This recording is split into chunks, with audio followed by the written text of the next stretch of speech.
Hello everyone, a very pleasant day to you. I hope your day has been going great. I remain your humble host, Becky Usoro. It's that time of the show, Citizens Dialogue on First Next News Spectacle, where we discuss trending and interesting political topics. Joining me on set to have this conversation is King Sajalo and Zach Jimmy. Sit back, relax, and enjoy all we have for you on this beautiful episode. It's a pleasure having you both on set all the time. Thank you. Thank you so How much. are you both doing? Fine, thank you. Okay, Jalo. The House of Representatives has asked the federal government to work with states to regulate house rent in the country. What do you have to say on that story? First of all, I really want to recommend the governor of Cross River State, Governor Bassi Otu, because he implemented that in the state and also passed it into law that the hike of house rent in Cross River should be regulated, and also want to recommend the life of Akiba Bassi, the man representing Calabar municipality and also Odukbani constituency in the House of Representatives, for also orchestrating it into the reps by because passing. It's really too much. Yes, because they've really done something. Now, going into this house rent hike, you see, Nigeria today, this is one of the major problems. The federal government should really look into it, because it is something that is really choking the life of citizens. You understand? Most especially the agents. These agents are really should I call them the terrorists in terms of housing? Because we've seen situations whereby landlords, launches their houses, and these people go ahead manipulating landlords, making the hike increased and making it unaffordable for people to get houses and shelter for themselves. You understand? How can we be having, how can a man be any, probably let me say 50,000 naira a month, and he's asked to pay a house rent of up to maybe a self-contained, you are paying 600,000 or 800,000. Come on, is that not theft? Or someone any 100,000 a month that you are paying any 100,000 and you are to pay, or maybe you have family and you are to get a flat and you are to pay 1.2 points. This is stealing in high form. So I think the government, for what I also urge the government to do, you understand? Because even if we go to these landlords to meet them to say, okay, this law is being enforced, and we go to this landlord to meet them and say, okay, your house rent should be reduced to so amount. It shouldn't pass this level. They'll definitely, these landlords will also give their own reasonable excuse, let me put it that way, because they also list the cost of materials in which they use in building this house. But even some that their houses are still like that for years, they are still increasing the rent. That is the fault of the agents. Apart from the agent too, most of this landlord, like I told you, when this agent manipulate their mind, of course, when they see the huge amount of money the agent present to them, in which they will get their agent's fee. Of course, you see agent. For instance, a house that is 150,000. Agent fee, they will tell you total package where you are to pay 220,000. You can see the amount of money they are getting. So definitely, who won't want to buy to that idea? Because there's funds in it. So that is the problem we are facing in this country. So to cut the story short, Becky, you think I don't implementing this law shouldn't be the only solution. There are many ways I think the federal government can tackle this. In the life of the former president of South Africa, Jacob Zuma, there was something he did, whereby, this same issue rose in that country, and he went to every district, to every state in that country. And what did he do? It was very simple.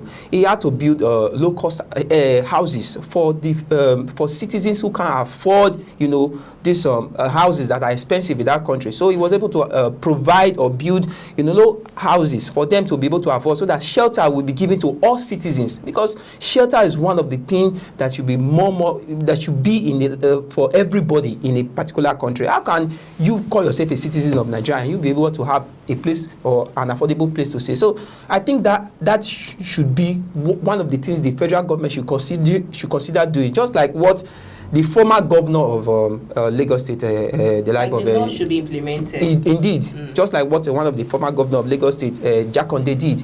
He built a whole lot of housing estates in the whole of Lagos, and if currently there are some people who are able to get shelters from themselves in that project. So I think this is what the federal government should do. You understand? Rather than only bringing this law and thinking it will all just go far like that. No, you should also bring out structure. You should bring out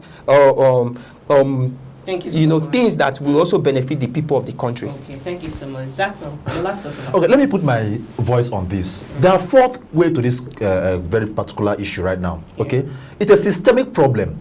I'm speaking out of anger because there are so much Nigerians who are pained by this development. Now, let me start from one. We have the tenant, we have the landlord, we have the government, and we have start again. We have the landlord, we have the agent, we have the government, and we have the tenant. So it's a four-way thing. So let me address this four issue and see where the problem is coming from.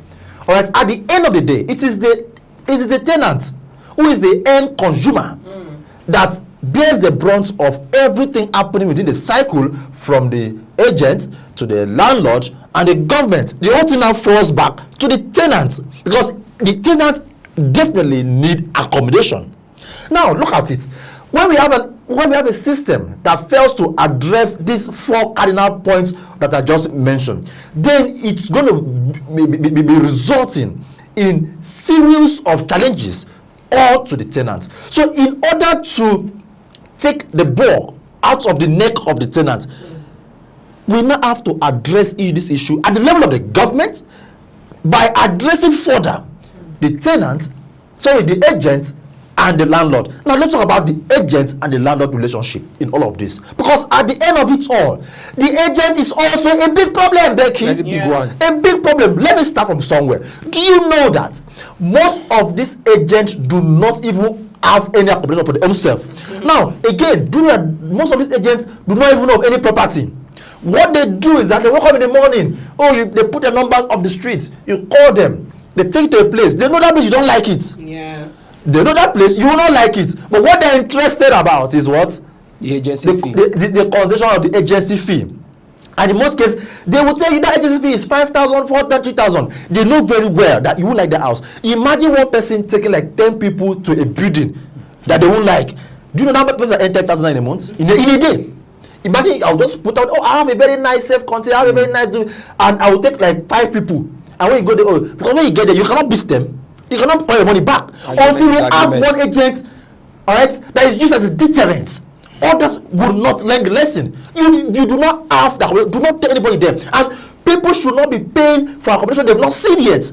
Before I will pay for accommodation, I should see what I'm paying for. When I like it, I will not incorporate it. All right, I'll go and then I'll pay you. But by the time we stop that will be a first step. Now the second step, let us know the price of the building from the landlord, because most of the time the landlord will tell you this house goes for 10 kobo. But agent will don't worry, I'll bring someone that will pay 15 kobo. And the landlord will just remain docile, will not say anything. They'll tell lawyer that. No, most of the hike is coming from the agents, because they know that by the time you pay 15,000 for the house, for example, you still need to go back and pay 10%, 15%, or 20%, as the case may be. That is to say, the agent at this point wants to even earn more than the landlord. And then the landlord will not be happy, because I bought the house, I know the pain I use in building house, you cannot earn more, and then the landlord will not increase it. Guess who will not suffer the thing? Is the tenant. Now, how will the government address this issue? We have the Ministry of Housing, we have governors, we have ministers, we have pastors that to look into this. But why have they not refused to address this? All right, it's not about saying, the House of Rep, they've started this, the governor have done this. Are we close other channels? What is the way forward of closing that channels? One, I will recommend first channel, create a portal. If you have a house, just as it's done in abroad. See, do you know if you travel abroad today? Yeah. Have you ever seen somebody stranded? You don't have money to build that. You see somebody jump out today, that day, that same day you're in your house. Do you think that those are magic? It is a system that works. Yeah. You just go online. I need a house at Gwarimpa. The houses there will just, you will not see the one that suits your purse. You will not click there, you see the number, you pay there. If there's any problem, you can see call out that person there. But in Nigeria, you just don't blindfolded. You don't see the agent, you don't see the you don't have someone tell you, don't worry, Lolo is somewhere else. You don't even need to see, which is bad. You don't know certification. So these agents, most of them are people who don't have job. They've seen now as that is the quickest way to have money. Let us just go into that and they will have money at the expense of other Nigerians. So until the government first of all start a portal, you build a house, put it there. Let everybody see what is happening there. All right. And two, an agency must be duly certified. Nobody should wake up in his house and christen himself an agent and have the right to go and start asking for anybody. You must be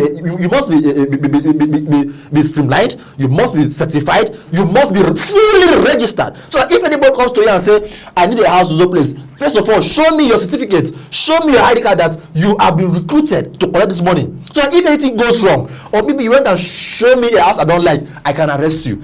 But at this point, I cannot arrest anybody because I don't know you. They don't even have a base. They don't even have a base. Nowhere to they don't have an office. locate them. They just walk on the Someone will street. tell you, okay, let me because I think we always discuss more of this today. They will now tell you, pay a drink, pay. Am I getting mine to the house? What is the essence of the drink? Are we collecting the land, the cost of the land? They will not pay caution fee. They will not tell you pay another 50K. They will not tell you pay another this. They just to make you feel terrible. Renting house is not like buying a land in your community. So it is not as if it bites it more on the people and the agents and the tenants. So the tenant may not be able to shut down. That's why I'm calling it, because I know that the governments are listening to me this hour and they should look squarely into this issue. It's not by sitting there and saying, okay, agents, they've removed it. No, they will still go back and do it. So close all the loopholes. It should be an enforcement. But to some extent, if you want to pay, go to the bank and make your yes, exactly. So there is no relationship between your agent exchanging money. And in addition to that, Becky, I think these agents, these people who call themselves agents, I think the government should make it, an illegal act. You understand? Because I've said already now. It's illegal. This is stealing. This is still broad daylight. So I think there should be a force that should, put those people to book, if possible, arrest them, because they are the one masterminding and causing this chaos in terms of house rent. Thank you so much. President Bola Ahmed Tinubu, he has asked the INEC chairman, Professor Josh Amubiton, to ensure free, fair and credible elections. Jalo, what do you have to say to that story? The statement by the president is a good one, and it's what every president will really say to any newly appointed, chairman in an institution, especially in this INEC institution. Is a good one. But I really want to hope, the statement by the president will really follow suit according to what he's saying. You understand? I wouldn't want to start prescribing his own administration, and I wouldn't want to start bringing out details of his own election rally and things that has been happening so far. But I just hope, according to what the president is saying, is what is going to happen in this present administration. Okay. Let me revise back a little bit. He's telling the newly elected INEC chairman, Amobiton, to make sure that every election should be free and fair. Are you trying to say, in your own presidency rally, in previously, were they free and fair? That is one of the questions. Secondly, we have seen cases of riggings in this country, ZEV rally. Now, if the president is stating this, how does he clarify, how does he justify his statements to the new elected chairman? Now, it's not just by saying it, it's also you yourself as a president, you understand, practicing it solidly in your own administration as president. Okay, I'm still on that, Charlo. Yes. The House of Representatives have put a bill to limit president's control over EFCC chair. What do you have to say on that story? It's a kind of kudos given to the House of Reps, okay. Because I don't think the president, despite being the first man of the country, you should be giving you should overpower every institution in the country. You are giving power over the INEC institution, then also the EFCC. Then it will look as if as in we are still practicing monarchy. Thank you. As if we are still practicing monarchy. So it's a good one from the reps. The president, the first man of the nation, should have limit in terms of rulership. Not everything, because we don't even know who the person is. The mindset, the mandate of that person who is in power is for the country. So if he's having power over different institutions like this, definitely there will be a little, there might be a little manipulation, depending, like I said, depending on who is in position in presidency at that minute. So it's a really good one. And also the EFCC. This EFCC institution is not just an anyhow institution. This is an enforcement that fights crime, that fights corruption, and everything. Definitely, it's something that should also be decided not just by the House of Representatives, by also Nigerians, because this is an institution that Nigeria is looking onto. You understand, that will really bring down the corrupt system happening in the country. So I think it's a good one. Thank you so much. Zakon, what are your thoughts on that story? Two stories that you've pointed out there. Let me start from the first story, Becky, that seeks to addresses the issue regarding Mr. President giving a warm remark to the new INEC boss, Professor Joash Amogutan, upon his recognition, of course, his recognition rather, by the 10th National Assembly as confirming him as the head of the Independent National and Electoral Commission, as enshrined in our Constitution and Electoral Act, that upon nomination of the President, he shall seek order council 96 from the State House and other past leaders, and after that, he's going to present same to the National Assembly. Yesterday, or recently rather, we saw the conferment of that particular position to Professor Amogutan. Now, the big question is this: Mr. President is now coming out to say, well, rule with integrity, who will honor? But that's not the case. As far as I'm concerned, as far as Nigerians are concerned, what we should be looking at for is action speaking louder than words. Nigerians want to see more of the doable things, because it is we are in a system that our leaders tend to do more of the talking, and they don't do more of exercising those things they're talking about. Mr. President now coming out to say, what we on rule integrity, and then when Nigeria ask the question himself, will it be fair enough? Will he be able to tell the truth at a time if the election does not go in his favor? Will he say go to court? At a time if INEC fails to do their what is needed of them, just like I've been seeing in past events of INEC, do we have a leadership in this country that will call the electoral umpires to questioning? Do we have people of reputable standard that will ask the INEC people, what are you doing? Why are Nigerians complaining of an election that is not free and fair? But to put the whole thing in a square peg, just in a square hole, I don't need to tell you what to do. I'm not be told first time he came and says he's going to audit this, audit that, he's going to look into this. These are what the Nigerian people call initial gra-gra. Yes, sir. When it's time, he will be so overwhelmed. We know the people that will overwhelm him. That is why Nigerians keep calling for electoral reform, so that the president do not have any hand in appointing who becomes the INEC, because there is no way, even in the law of nature, I cannot appoint Mr. A to add a certain parameter, and that Mr. A fails to go against or do against my dictates. It's not going to work that way. It's going to be very, very hard unless somebody, all right, who has this integrity in himself. So over to the next story that is just it's almost synonymous to the other story, talking about the EFCC chairman. That's the House of Rep.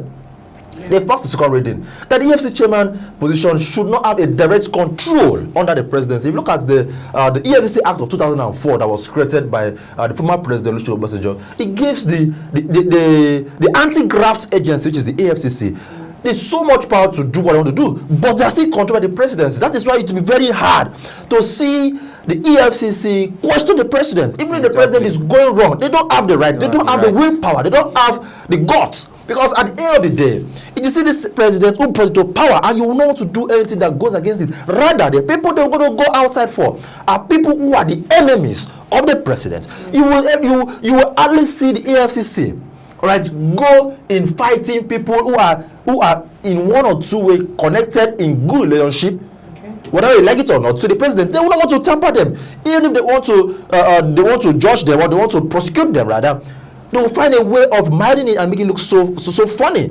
But when we see those who are anti-government, you will see the EFCC go all out for such people. Now they even exercise more of their energy to Yahoo boys.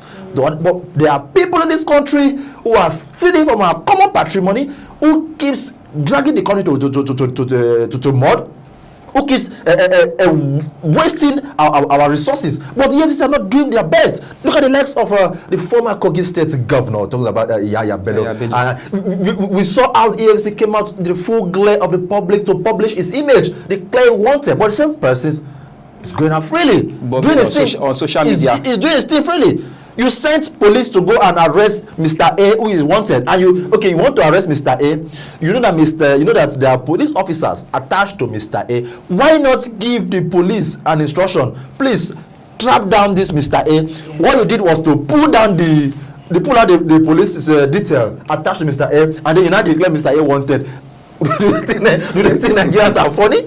so these are things they just to tell you that they know what they are doing. But however, I must appreciate the House of Rep, the member representing Plateau, for coming out with this bill, and I hope that it sees the light of the day. We see that it is now implemented into law, and we see it working, because this is an anti-graft agency that must be irresponsible at the time when we're talking about Nigeria going through corruption, and we have an agency which is to fight corruption, and they are closing their eyes in some of the essence of corruption. It's quite worrisome. Thank you so much. It's still the show, Citizens Dialogue on First Next News Port Harcourt. Let's go for a short break. I am Becky Usoro. Please stay with us.